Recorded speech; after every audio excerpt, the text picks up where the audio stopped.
Bueno, ¿cómo están? Voy a intentar ser breve, ¿sí? En un video introductorio al libro primero de Aristóteles.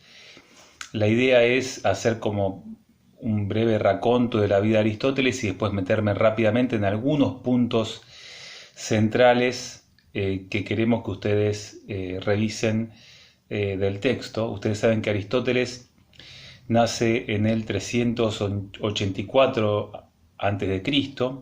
Él nace en la región de Macedonia y toda su familia y él mismo es claramente, digamos, son servidores de la monarquía macedónica que en ese momento, fines de principio del siglo IV y durante todo el siglo IV, está en un proceso de plena expansión territorial sobre toda la Hélade, ¿sí? La familia de Aristóteles, por ejemplo, su abuelo, había sido médico de la familia del rey de Macedonia y claramente toda la vida de Aristóteles va a estar en relación a la trayectoria de la expansión macedónica, ¿sí? Claramente, si Aristóteles nace en 384 a.C., la llegada a Atenas en 368 a.C., con 17 años, tiene claramente que ver con el intento que tiene la monarquía macedónica de educar a sus cuadros intelectuales en lo mejor de la filosofía de su tiempo, así que Aristóteles va a parar a lo que es en ese momento la academia intelectual más floreciente intelectual e importante de Atenas, que es la Academia de Platón, que al mismo tiempo es un centro intelectual conservador, antidemocrático, de la Atenas de ese momento. ¿Sí? La vida de Aristóteles va a estar muy ligada y los vaivenes políticos y la biografía de Aristóteles va a estar muy ligada a estos vaivenes políticos que van a marcar la disyuntiva, sobre todo de los enfrentamientos entre Macedonia y Atenas, ¿sí? Por ejemplo, en el 348, él después de estar 20 años en la Academia de Platón, él termina yéndose de Atenas, entre otras cosas, por un lado por la muerte de Platón.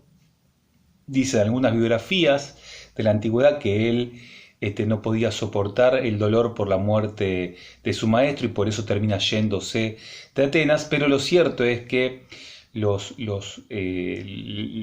las investigaciones más certeras plantean que en realidad justamente en esa coyuntura 348-347 es un momento muy conflictivo, muy tensionado entre Atenas y Macedonia, y en realidad lo que en algunas biografías era una salida acongojada de Aristóteles por la muerte de su maestro, en realidad no es otra cosa que una huida por la situación de peligro que tiene Aristóteles por su vida ante la consideración de casi todos los atenienses de él como un intelectual ligado a las trayectorias del ascenso de Macedonia, y ese va a ser la marca que lo va a seguir por siempre.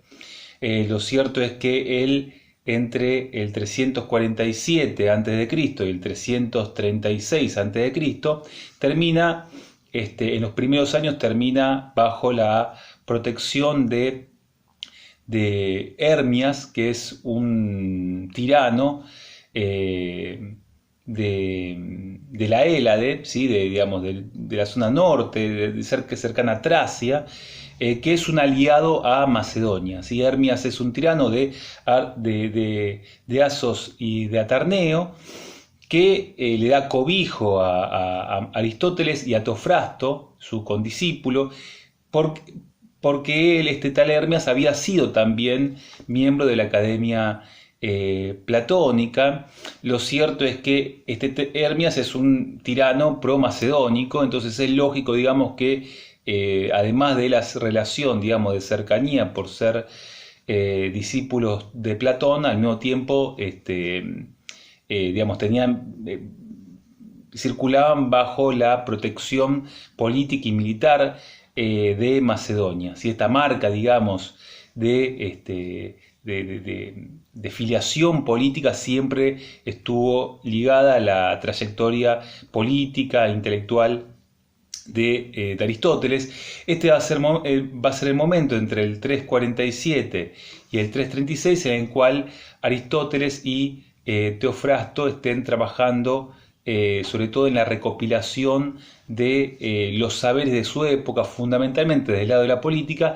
Es el momento en el cual intenta hacer una compilación de las constituciones de toda la Hélade, ¿sí? Compilan, digamos, las distintas constituciones, las distintas formas de organización política de toda la Hélade.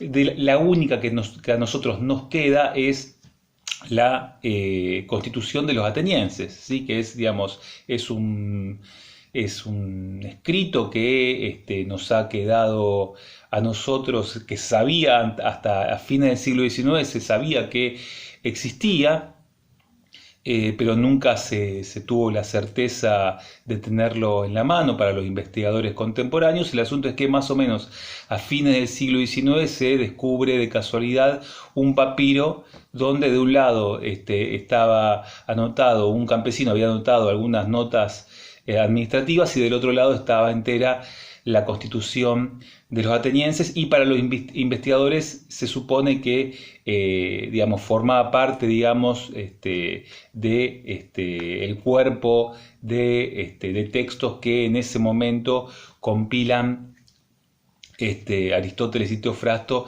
en ese periplo vital. Ustedes saben que digamos, la resolución del conflicto entre Tebas, Atenas y Esparta contra Macedonia termina, digamos, termina la situación, digamos, con un poder hegemónico de Macedonia sobre todas las otras polis atenienses. Sobre todo esta situación se estabiliza a partir de la llegada al reinado macedónico de Alejandro Magno, y ese va a ser el momento en el cual Aristóteles regrese a Atenas en el 335 a.C., ya no para volver a formar parte de la Academia Platónica, sino para intentar construir su propia escuela, que en este caso va a ser lo que se llama el Liceo, ¿sí? El Liceo va a ser una escuela de formación de cuadros intelectuales filósofos. Y nuevamente, cuando muere Alejandro en el 323, Aristóteles está huyendo nuevamente de Atenas por los riesgos que sufren un intelectual macedónico ante la debilidad o ante la incertidumbre de la posibilidad, digamos, de que Atenas vuelva a conseguir su independencia después de la muerte de Alejandro, y en esas circunstancias, ¿sí?, de incertidumbre, lo encuentra muerto en 322. ¿Sí?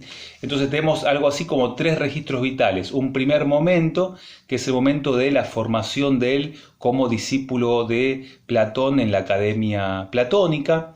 En ese momento, entre sus 17 años y sus 37 años, del 368 al 348, ¿sí? En ese momento él escribe sus obras, como se llaman, exotéricas, es decir, son obras que él escribe para ser debatidas y discutidas con sus condiscípulos y con Platón también, digamos, en la Academia Platónica. De esas obras que están, según los que solamente sobreviven algunos fragmentos, no se conoce ningún tipo de, no tenemos ningún tipo de registro. Esas, digamos, las obras de Aristóteles que escribió para establecer un diálogo y para que sean publicadas de alguna manera, las obras exotéricas no tenemos ningún registro, ¿sí? Son obras que se supone que estaban bajo la influencia de Platón, que estaban escritas bajo la forma de diálogo también, ¿sí? Y que casi todos los analistas plantean que, digamos, escenificaban disputas intelectuales tal cual la poética y el pensamiento platónico. ¿Sí? Ese vendría a ser el primer momento. Un segundo momento es el momento de Aristóteles yéndose de la ciudad de Atenas, abandonando la academia, ¿sí? Platónica, y estableciéndose por un lado con Hermias en Atarneo, ¿sí? En una polis, digamos, dominada por un tirano pro-macedónico. Y por otro lado también intentando hacer algo así como un compendio de los saberes de su época, ¿sí? Zoología, botánica, astronomía, pero también política, ¿sí? En ese contexto, hacer un análisis, recabar datos sobre las constituciones de su tiempo, ¿sí? Y hacer un análisis comparativo de esas constituciones. El dato, lo que nos queda de esa trayectoria es fundamentalmente la constitución de los atenienses, pero casi toda la obra, la política, tiene partes de esa búsqueda, de esa investigación, ¿sí? Digamos, dentro de lo que son los 8 libros de la política está incorporada esa información sobre la constitución de Esparta, sobre la constitución de los atenienses, etcétera, etcétera, ¿sí? Y en ese momento va a ser el momento también en el cual Aristóteles sea preceptor de Alejandro, ¿sí? Un tiempo donde él es preceptor de Alejandro. Y un tercer momento, que es el momento de regreso de Aristóteles a la ciudad de Atenas, ¿sí? Una Atenas que está bajo el yugo macedónico, donde Macedonia, por un lado, le respeta la autonomía y el autogobierno y la democracia ateniense, pero al mismo tiempo le exige a la ciudad de Atenas que subordine sus expectativas de política exterior a el plan de Alejandro de dominar a los bárbaros persas. Y en ese contexto es en el cual, digamos, Aristóteles regresa a Atenas en el 335 y durante 12 años lidera un centro de estudios filosóficos de modo sistemático que se va a llamar el Liceo, ¿sí?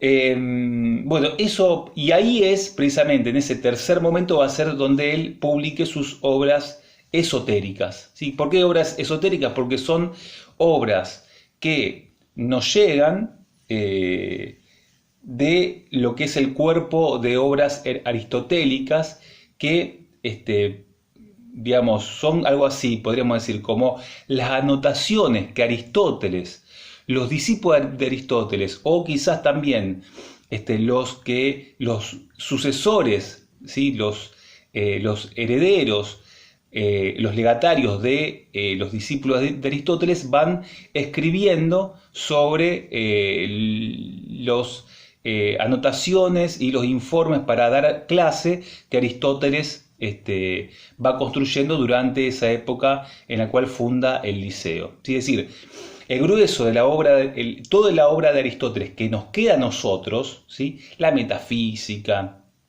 la política, la retórica, son las obras de este tercer periodo, que no son otra cosa que los escritos que hace Aristóteles para dar clases. Son algo así como las notas de un profesor. ¿Sí? Son exactamente las notas de un profesor que continuamente son reescritas, que también puede ser que algún discípulo haya escrito al costado en forma de glosa alguna anotación, alguna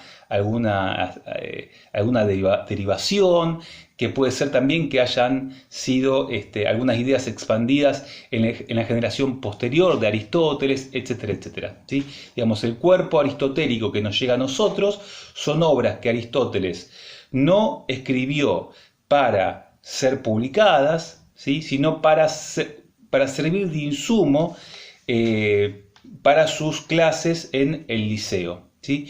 Ustedes saben que tras la muerte de Aristóteles va a ser Teofrasto el continuador de la escuela peripatética. Igualmente, va rápidamente, tras la muerte de Teofrasto, la escuela peripatética, la escuela aristotélica, termina dividida en varias vertientes, y el cuerpo de papiros que forman parte, digamos, de la obra aristotélica va como difuminándose, va como perdiéndose por distintas ciudades de Grecia, ¿sí? Rodas va a ser un lugar, digamos, de fuerte impronta de la herencia aristotélica, ¿sí? Y va a ser Eudemo perdón, quien termina compilando la obra aristotélica, va a ser Andrónico de Rodas, que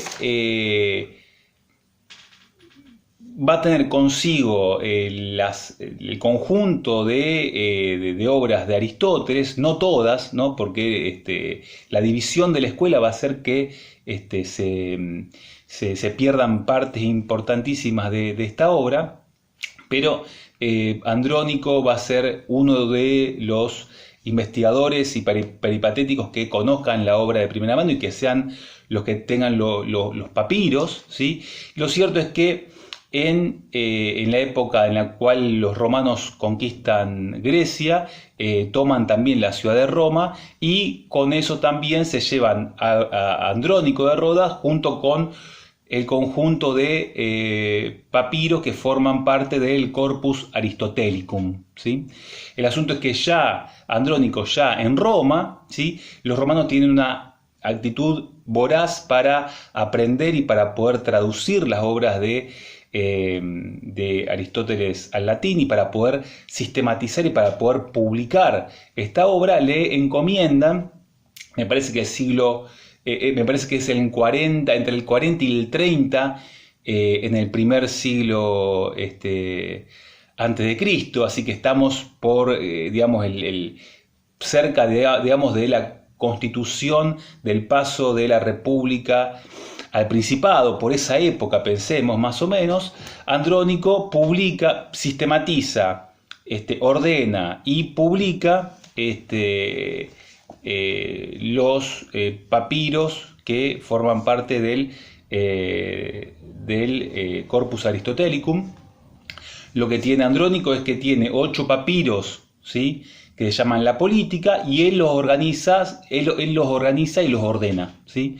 Digamos, la sucesión y la forma en la cual leemos los libros de la política, son 8 libros de la política de Aristóteles, depende directamente de la lectura, la organización y el ordenamiento que hizo un griego que no conoció a Aristóteles, sino que fue el legatario, uno entre otros, de los herederos de ese cuerpo doctrinario que estaba como muy disperso y muy perdido, porque no hay una continuidad institucional en la escuela aristotélica, como sí la hay, por ejemplo, en lo que es la escuela platónica. Bueno, entonces, por ese lado, digamos, yo esto simplemente lo marco como para dar una introducción a quién fue Aristóteles, a por qué, digamos, también muchas veces que leemos la política, la leemos y cuesta muchísimo, digamos, claramente es la lectura de un profesor, ¿sí?, que está tomando apuntes, es una lectura mucho más dura, mucho más sistemática,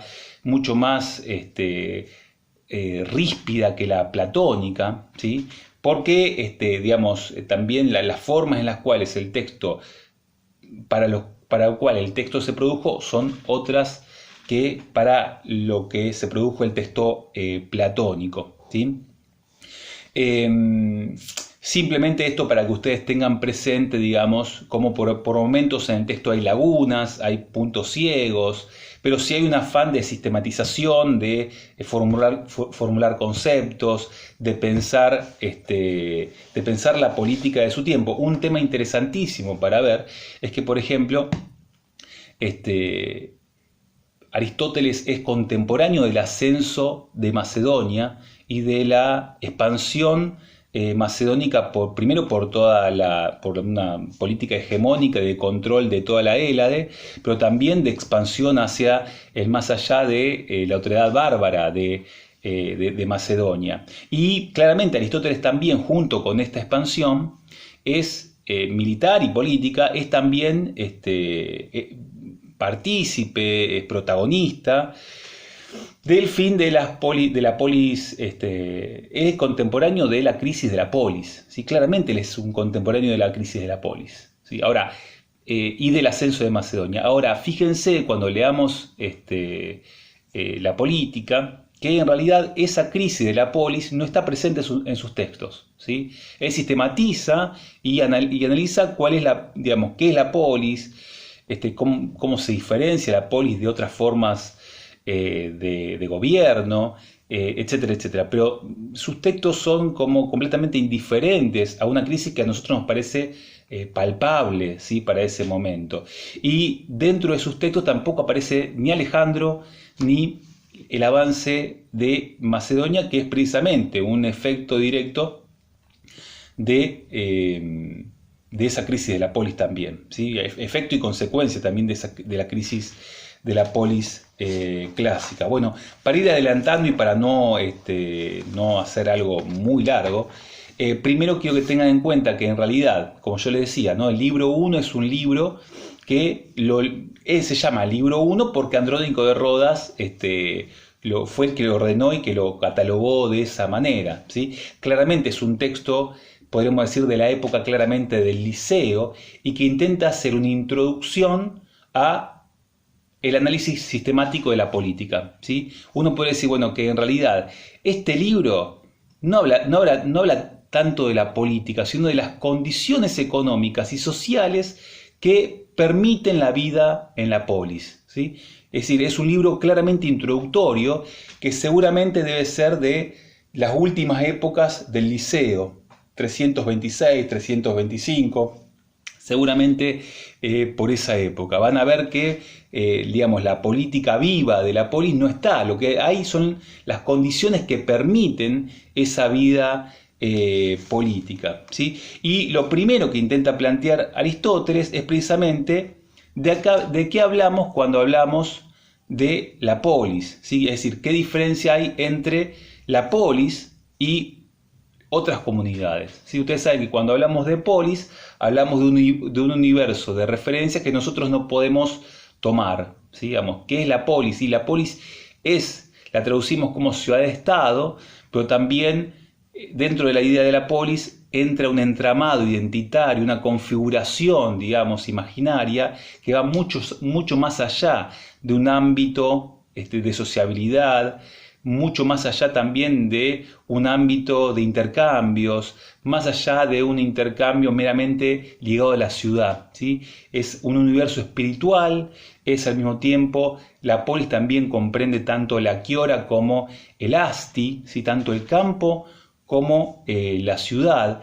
De la polis también depende fundamentalmente de una idea de autogobierno, de autonomía, de autosuficiencia, etcétera, etcétera. ¿Sí? Lo que intenta pensar ahí Aristóteles es qué es la polis y cómo se diferencia la existencia de la polis de otra forma de organización, cómo se diferencia de otras comunidades que también existen, ¿sí? Y lo primero que plantea es la diferencia entre lo que es el ámbito público y el ámbito doméstico, ¿sí? La ciudad, dice Aristóteles, es una cierta comunidad, ¿sí? Que tiene el rasgo distintivo de ser la comunidad suprema y también la forma última es la condición de posibilidad de la existencia del hombre, ¿sí? Acá aparece también un principio teleológico, ¿sí? Del pensamiento aristotélico, donde dice la ciudad es la finalidad, ¿sí? Es una finalidad, es decir, es aquello, digamos, todo tiene un propósito, digamos, todo tiene una finalidad, ¿sí? Todas las cosas que existen tienen una finalidad. Y la polis, ¿sí? Es la finalidad, ¿sí? es el propósito, digamos, es el lugar en el cual los hombres pueden vivir y desarrollar plenamente su naturaleza. ¿Sí? Por supuesto, dice Aristóteles, para que el hombre pueda desenvolver toda su naturaleza, toda su capacidad, toda su potencialidad, debe vivir en la polis. Si no, es o una bestia, o un dios, o un bárbaro. ¿Sí? Los bárbaros son los que no viven en la polis. Nosotros sí vivimos en la polis porque precisamente nuestra propia naturaleza nos hace autogobernarnos, autolegislar, ser autosuficientes, etcétera, etcétera. ¿Sí? Es decir, la polis es el lugar no solamente de sociabilidad,